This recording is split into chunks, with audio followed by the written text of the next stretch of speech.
I don't think it's a trend. I don't think I'm gonna make 5 films about it. So it just happened. For Paul, imagine you're me and you meet somebody like this. Yeah. It's not about sexuality, it's about an original person. Yeah. So how it happened, I was dating someone and that person was always like, oh, I'm very tired, I'm gonna call Paul. Who's Paul? And then she told me that she has an agreement with this guy and he can give her a lift anytime she wants, 24 hours a day. Who's that guy?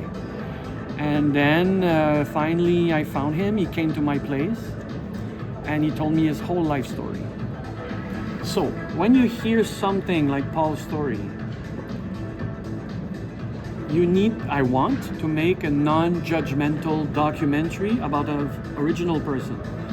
But what does it mean to be non-judgmental? Yeah. Because when Paul is telling you these things, you can be like, oh, good subject. You can be like, oh my God, and be shocked. And in the end, the film will be like that, which is not good.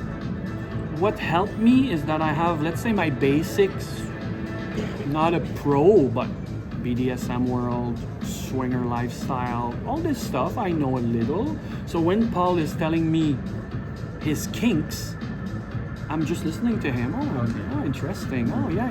And my director of photography is the same. So we're like, oh, yeah. So the film became extremely, not conventional, but banal about an extraordinary lifestyle from a person. So when you watch the film, you're like, oh, this is normal stuff. Because of my way of making it, I think. So that kind of summer, it happened because I read a book. This film is because I met this guy.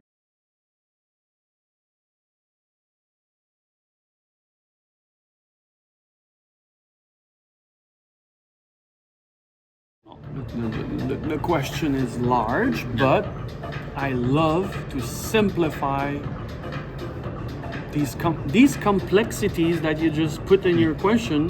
Yeah. I like not to listen to those and just make a film that is extremely simple about somebody we would consider marginal. The filmmaker behind the film doesn't consider it's marginal. He thinks it's worth making a film, but he doesn't think it's marginal. He doesn't think he needs to explain the audience something about sex that he would think is new. Nothing is new. Everything is oversimplified or overcomplicated when we talk about sex.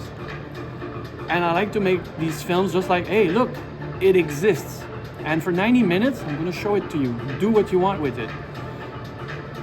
But the problem would be if I want to make something political, something that is shocking, a very bourgeois or boomer approach, like, oh, look, BDSM. So that's how I approach something complicated, make it simple.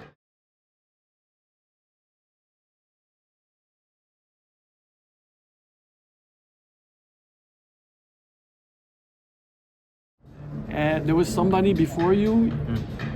The way she asked a question meant that, Denis, if you say it's a non-judgmental approach, it's a total cliche to say that. Right.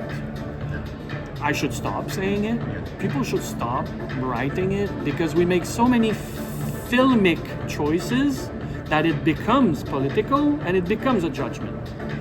But in this particular case, everything we film is on screen. So it's very bizarre to answer. It is non-judgmental, but there are no choices that are so strong that it's not.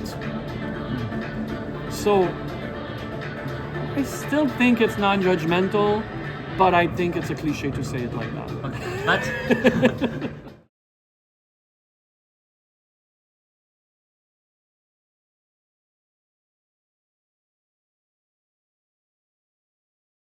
But no, I would never say cinema is truly objective. It's funny because I grew up with a lot of Iranian cinema. Now my very good friend is Matthew Rankin, who just made a film about Iran culture. Where am I going with that? But growing up with these, let's say, Iranian films, there were so many manipulation in these films, fascinating manipulation. Growing up with these films, I discovered that you can never say that cinema is completely objective. It's funny that you're Iranian because I learned that from that cinema. And when you just said that this film is changing maybe Paul's life in a way, I don't think so. I think he feels better because he has a film about him, but things are changing so slowly in his life. We are 8 months later and he's still making the same reels on Instagram. He's not really changing much. Yeah. He will not understand how this film is changing him, but we know it's good for him. So things are not concrete, things are not political, things are not... Yeah.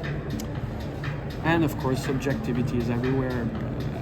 And I used to make interviews and say, documentary doesn't exist. Yeah. We make so many fictitious choices. The ending of the film is me. One scene in the film is completely fake, and you don't know which one.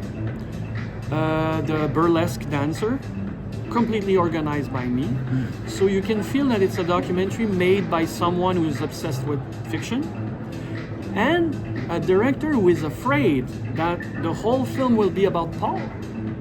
My ego is still telling me, I would like people to watch the film and say, oh, it's a Denis Côté film. Like you saw my signature in it. And I'm strong enough to, okay, it's maybe more a film about Paul and we are protecting him, and the way I made the film is a little bit more classical. But I would love people to still say, I recognize Denis Côté. So I need subjectivity, I need control, I need manipulation. There's no way it's objective.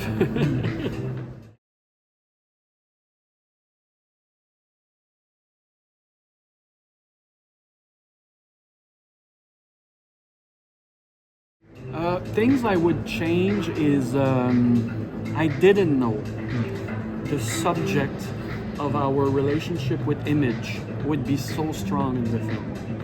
I didn't know that all the dominatrix would come and create some content, and they would be as obsessed as Paul with their phones. I thought it would only be a film about Paul doing cleanings for dominatrix, and then he's getting beaten.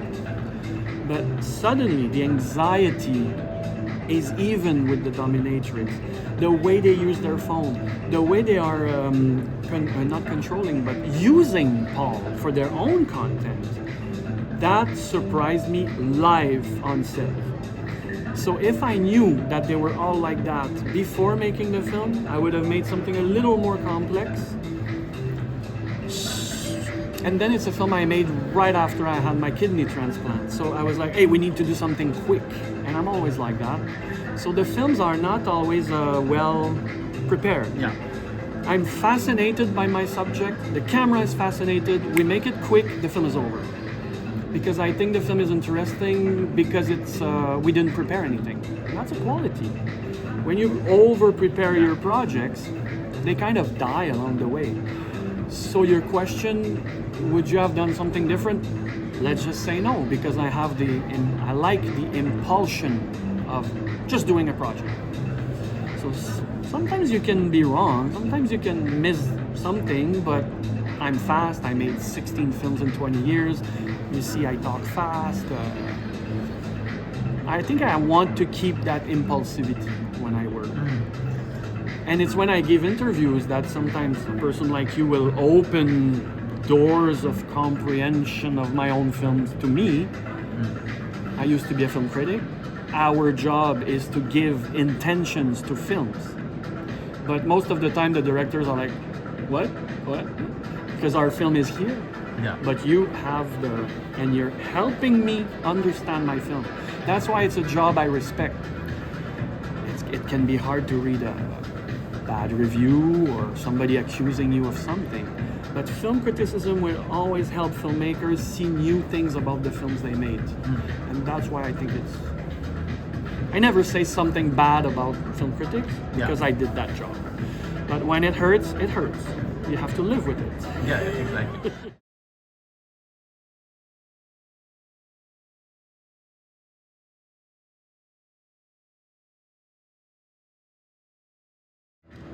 I see what you mean. Yeah. If we make so many films about the subject of sexuality, what's sacred anymore about our sexualities? Exactly. Should I give this interview to you and being very openly telling you that I do this and that? And I came this close to tell you what this and that is.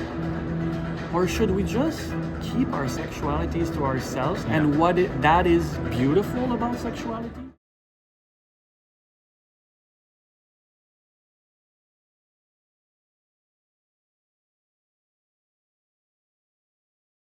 I like your question. Should a film like Paul be shown to everybody and why? It's a very good question. I don't have the answer. I made the film. But I just hope we watch the film and we're not confronted by our own choices of sexuality. Yeah. And the more films like that you watch, the more you can become nervous because you think your own sexuality is boring, vanilla. Oh my God, some people are so much more open than me. You should not behave like that when you watch cinema about sexuality.